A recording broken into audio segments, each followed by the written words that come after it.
బంగారం వెండి అమ్మకాలలో తరతరాల నమ్మకానికి నాణ్యతకు పెట్టింది పేరు శ్రీ ధనలక్ష్మి జ్యువెలరీ. శ్రీ దాడిశెట్టి నరసయ్య గారి ఆశయాలే పునాదిగా వారి మనవడు దాడిశెట్టి నరసయ్య సన్ ఆఫ్ విష్ణు చక్రంచే తుడిలో మొట్టమొదటి BAS hall mark mega AC showroom ప్రారంభం. అందమైన చేత అందుబాటు ధరలు అందరూ మెచ్చే అందరికీ నచ్చే ఎన్నో వెరైటీలతో మీకు ఆహ్వానం పలుకుతోంది Shri Dhanalakshmi jewellery, main road Tuni. నమస్కారం, మై మీడియా న్యూస్ కి స్వాగతం. నేను పుష్ప. పంచాయతీ విభజనపై నారిపాడు పంచాయతీ సర్పంచ్ మామిడి శంకర్రావు ఆధ్వర్యంలో ఏర్పాటు చేసిన గ్రామ సభ రసాబసగా మారింది. దీంతో పోలీసులు జోక్యం చేసుకుని ఇరు వర్గాల వారి మధ్య సామరస్య వాతావరణం నెలకొల్పారు. అనకాపల్లి జిల్లా సబ్బవరం మండలం నారపాడు పంచాయతీ పరిధిలో అమ్మలపాలెం, బల్జిపాలెం గ్రామాలున్నాయి. ఈ మూడు గ్రామాల్లో సుమారు 2750 మంది జనాభా ఉండగా ఓటర్లు 1900 మంది ఉన్నారు. ఈ నేపథ్యంలో ప్రభుత్వం కొత్తగా తీసుకువచ్చిన విభజన చట్టం కారణంగా బలిజిపాలెం, అమ్ములపాలెం గ్రామస్తులు నారపాడు నుండి వేరే అవ్వాలన్న ఉద్దేశంతో సర్పంచ్ శంకర్రావు ఆధ్వర్యంలో గ్రామ సభను ఏర్పాటు చేశారు. అయితే ఈ విభజన నారపాడు గ్రామ ప్రజలకు ఏమాత్రం ఇష్టం లేకపోవడంతో గ్రామస్తులు వ్యతిరేకత చూపించారు. దీంతో ఇరు వర్గాల వారి మధ్య తోపులాట జరగడంతో ఉద్రిక్త పరిస్థితి నెలకొంది. సిఐ రామచంద్రరావు తన సిబ్బందితో గ్రామ సభకు హాజరై ఇరు వర్గాల వారిని శాంతింపజేశారు. అనంతరం గ్రామ సభను మరొక రోజుకు సర్పంచ్ వాయిదా వేశారు. ఈ విషయమై నారపాడు గ్రామస్తులు DPOకు ఫిర్యాదు చేసినట్టు స్పష్టం చేశారు. గ్రామ పంచాయతీ విభజన చట్టం వచ్చిన తర్వాత మూడు గ్రామస్తులు కూడా, అంటే నారపాడు గ్రామం నుంచి బలిజిపాలెం, అమ్ములపాలెం వాళ్ళు గ్రామస్తులు విడిపోవాలనే ఆలోచనతో, ఈ అవకాశాన్ని సద్వినియోగపరచుకోవాలనే ఆలోచనతో నా వద్దకు రావడం జరిగింది. నారపాడు, బలిజిపాలెం, అమ్ములపాలెం, తర్వాత ఏమో సాలిపేట అనేది 4 గ్రామాలు ఉన్నాయండి. ఈ 4 గ్రామాల ప్రజల్లో ఈ 3 గ్రామాల ప్రజలు మేము నారపాడు గ్రామ పంచాయతీ నుంచి అవకాశం వచ్చింది కనుక మేము విడిపోతామనేసి వాళ్ళు అంటున్నారు. అన్న పిమ్మట నేను వెంటనే బాడీ మీటింగ్ అనేది ఏర్పాటు చేశాను. ఏర్పాటు చేసిన పిదప 80 సభ్యులు హాజరయ్యారు. అందులో 5 మేము విడిపోతాము అనేసి అనుకూలంగా ఓటు వేయడం జరిగింది. 3 మాత్రం మేము కలిసి ఉండాలనుకుంటున్నాము అనేసి 3 అన్నారు. మెజారిటీ అనేది విడిపోవడం కోసం అనుకూలంగా ఉండటం వలన వాళ్ళ తీర్మానం కూడా చేసి ఇవ్వడం జరిగింది.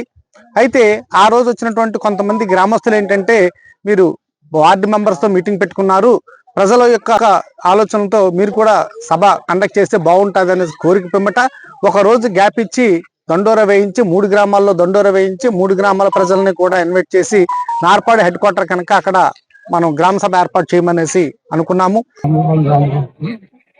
3 గ్రామంలో పంచాయతీగా గత కొన్ని సంవత్సరాలుగా ఉంది. నారపాడు ఒక్కొక్క ఊరు ఒక్కొక్క విధంగా ఉంది. నారపాడు మొత్తం 500 సభ్యులు, అందులో అందరూ యాదవ్ కమ్యూనిటీకి చెందిన వారు. వీళ్ళకి తక్కువ ఆదాయ వనరులు ఉన్నాయి.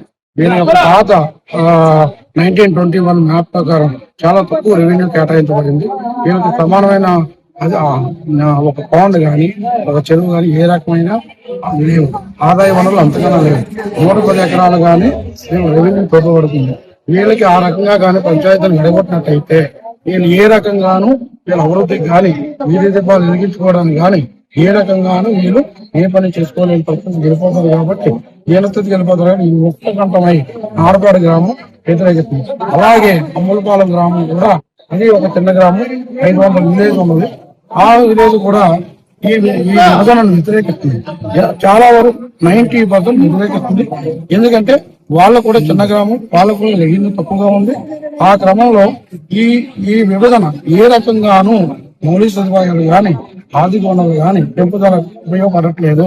మేము ఇక్కడ ఉన్న లోకల్ సర్పంచ్ గారిని, మా 2 బల్జిపాలెం, అమ్ములపాలెం ఈ 2 గ్రామాల ప్రజలు కూడా వచ్చి మమ్మల్ని అందరినీ కూర్చోబెట్టి ఇలాగ అవకాశం వచ్చింది అంటున్నారు. అవకాశం వచ్చినప్పుడు ప్రతి సేవలకి మేము అంత దూరం వెళ్ళలేకపోతున్నాం. అక్కడి నుంచి వెళ్ళలేకపోతున్నాం. సుమారుగా 3 కిలోమీటర్లు ఉంటుంది, వెళ్ళలేకపోతున్నాం. కొన్ని కుర్రోలు కనుక ఏ బండి ఉందో వేసుకుని వెళ్ళిపోతారు. కుర్రోళ్ళందరూ పనులు పోయేవాళ్ళు. ఏదైనా ముసలి ఆడవాళ్ళు అటు ఉండి వెళ్ళి చేసుకోవాలనుకుంటే ప్రత్యేకించి 3 కిలోమీటర్లు ఎండతో నడిచి వచ్చి వెళ్ళడం జరుగుతుంది. అప్పటికి స్టాఫ్ ఉండొచ్చు, ఉండకపోవచ్చు. మళ్ళీ దానికోసం మళ్ళీ మాస్టర్లు రావడం, ఇక్కడ సిగ్నల్ ప్రాబ్లం అని చెప్పడం, ఇదంతా జరుగుతుంది. దానివల్ల ఇలాంటి ఇబ్బందులు లేకుండా ఉండాలని చెప్పేసి 2 గ్రామ ప్రజలు కోరుకోవడం వల్ల మేము కూడా దానికి మద్దతు తెలుపుతూ ఈ పంచాయతీ వార్డు తీర్మానం పెట్టారు. ఈ బైఫర్కేషన్ జీవో ప్రకారం, పంచాయతీ బైఫర్కేషన్ జీవో ప్రకారం మరి విభజన చట్టం వచ్చింది కాబట్టి ఈ 3 గ్రామాలు మొత్తం 4 గ్రామాలు కలిపే ఉన్నాం ఇప్పటి వరకు. ఏంటంటే మాకు డిస్టెన్స్ ఇక్కడికి హెడ్ క్వార్టర్కి ఎక్కువ అవడం వల్ల చాలా ఇబ్బందులు ఉన్నాయనేసి చెప్పి మా 3 గ్రామస్తులు ఈ అవకాశాన్ని వాడుకొని విడిపోతే మంచిదనే ఉద్దేశంతో నేను కూడా మీటింగ్కి వచ్చాను ఆ రోజు బాడీ తీర్మానానికి. అయితే ఆ తీర్మానం జరిగేటప్పుడు విడిపోవడానికి అనుకూలంగానే తీర్మానం ఇచ్చారు సార్. అయితే మరి తీర్మానం ఇచ్చారు కాబట్టి పబ్లిక్ లో కూడా గ్రామ సభ పెడితే మంచిది, అందరికి తెలుస్తుంది ఉద్దేశంతో సర్పంచ్ గారు ఈ రోజు గ్రామ సభ పెట్టడం జరిగింది. అయితే అక్కడ ఎండలో కూర్చోవడానికి అసౌకర్యంగా ఉంది అందరికీ. అది మరి టెంట్ లో కుర్చీలు అవి వేసి కొద్ది